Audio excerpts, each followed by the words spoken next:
C'est un lieu qu'il affectionne tout particulièrement.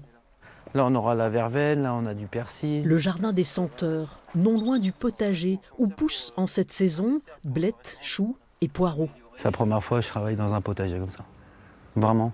Parce qu'avant, au Meurice, c'était pas comme ça. Si, il y a eu Marocco Lagreco, mais bon, c'était lui qui décidait beaucoup de choses. Et là, vraiment, c'est le mien, là. C'est ça qui est top. Rodolphe Loury y puise ce qui fait son identité de chef, la naturalité.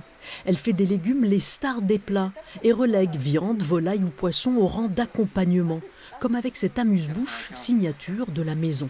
C'est une transparence de poisson qu'après on agrémente. Là, en ce moment, c'est les légumes. Après, ça sera les fleurs. Il est entré en cuisine tout petit, dans celle de sa grand-mère d'abord, puis il a traîné dans les pattes de son chef de père. Mais c'est tout seul qu'il a voulu prendre son envol. Je cherchais carrément quel stage je voulais faire dans le guide Michelin. Et après j'ai appelé les chefs, j'ai appelé à l'accueil, où il y avait le numéro de téléphone. Aujourd'hui, c'est vous qui êtes dans le guide rouge. Ouais, c'est fou, hein. J'ai pu à chercher, ouais. C'était lundi soir à Monaco. Devant une pluie d'étoiles, le chef de 44 ans décroche la sienne, sa première, 10 mois seulement après son arrivée au restaurant gastronomique de Saint-Paul-de-Vence.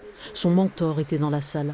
De Jocelyn Herland, chef multi-étoilé, Rodolphe Loury dit qu'il lui a tout appris, la cuisine et la bienveillance, celle qui lui sert de boussole auprès de son équipe. S'il y a une erreur, c'est pas grave, je suis là pour la rattraper et qu'ils grandissent de leur erreur, en fait.